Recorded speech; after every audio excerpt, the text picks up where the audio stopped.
And what I've said is, when I become the governor of Nebraska on day one, I'm going to sit down with a new state auditor, whoever he or she might be, and I'm saying, I want you to dig into every agency that's under my purview as governor.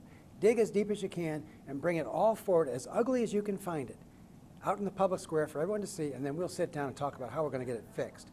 We've never had a governor who previously served as state auditor. The state auditor position, which I've held for the past 8 years, is a great training ground.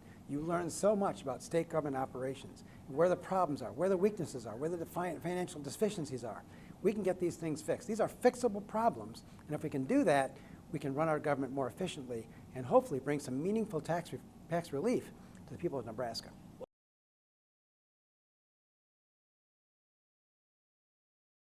One of the great frustrations of my job is that my auditors and I publish 100 audit reports a year. And these reports have findings and they have solid recommendations which ought to be followed.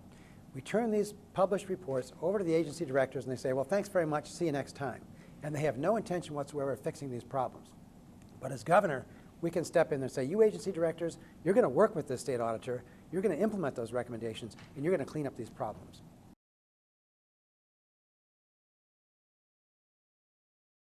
As I travel across the state visiting with people, what we're hearing over and over again is you've got to do something for us on property taxes. The property taxes have grown to be excessive, and they have for sure.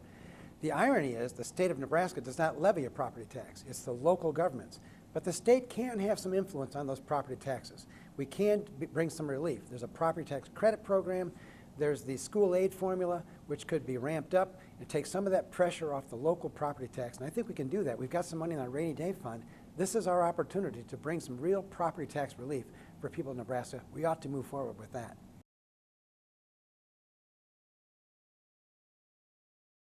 We've got to be very, very prudent not to drain the rainy day fund, because the economic cycles will come and go, and we're going to have another downturn. I don't know when it's going to be, but it'll come. And when it comes, we want to make sure that that rainy day fund is flush with money to get us through those tough times.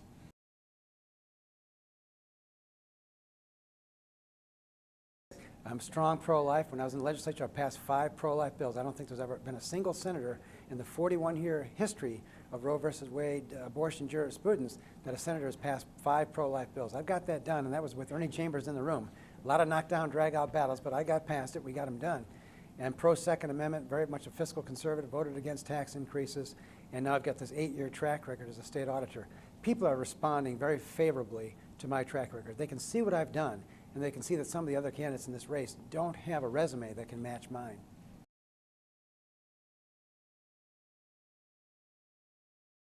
What's different about Mike Foley is experience. 6 years as a state senator. I'm the only candidate in this race who has served on the Appropriations Committee in the legislature. That's the committee that does the heavy lifting. That's the committee that writes the state budget, which has an enormous complexity to it. We're talking about a $10 billion state budget with lots of moving parts, lots of complexity. I understand that because of my work on the Appropriations Committee, and to top all of that, I served 8 years as a state auditor where I've dug down deep into the operations of state government. We've unearthed these problems, we've made solid recommendations. Now we need to move forward and implement those recommendations and clean things up.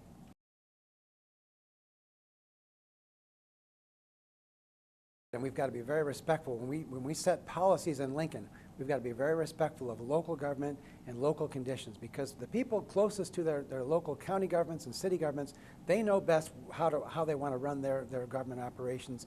And we in Lincoln need to be respectful of that, just as we ask the people in Washington to be respectful of state government operations and stop pushing these mandates on us, because it's this intrusion of the federal government has just been an enormous headache. And Obamacare is just the best example of that, where they're trying to force the states to make certain decisions that we simply don't want to make. It really has. We're a unique state, obviously the only state with a unicameral legislature.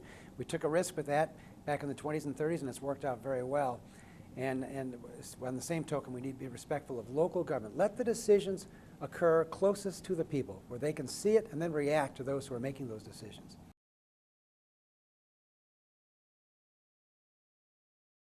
And part of the challenge is with that $8 corn now being $4 corn, or maybe even a little bit less than that, the land valuations don't fall immediately. It takes some time for those land valuations to catch up and be ratcheted back down again. So it could put our farmers in a real crunch, and that's why I say we need to have property tax reform this year to the maximum extent possible to give some relief to the property tax payer.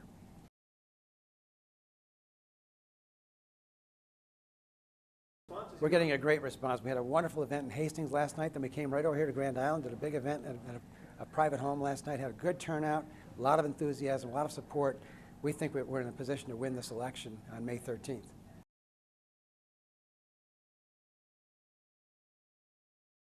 Well, it's very unusual. No one can remember when we had an open governor's office and an open U.S. Senate seat at the very same time. There's 4 gentlemen running for U.S. Senate, 6 of us running for Republican nomination for governor. Still some confusion among the voters as to who's running for what. Sometimes people say, well, aren't you running against Dinsdale or Bart McClay? I said, no, that's the other race. But people will sort it out as we get closer and closer to that primary day. And from what we're hearing so far, we're doing very, very well with the voters.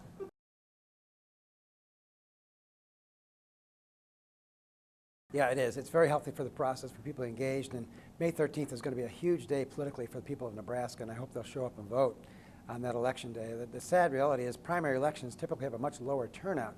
People tend to pass up the primary elections and then wait for the general election. Well, it's the primary that's really going to decide a lot of things here. We're very likely going to decide who the next governor and who the next U.S. Senator be for Nebraska on May 13th. So I encourage people to study the candidates, study their positions, and get out and vote.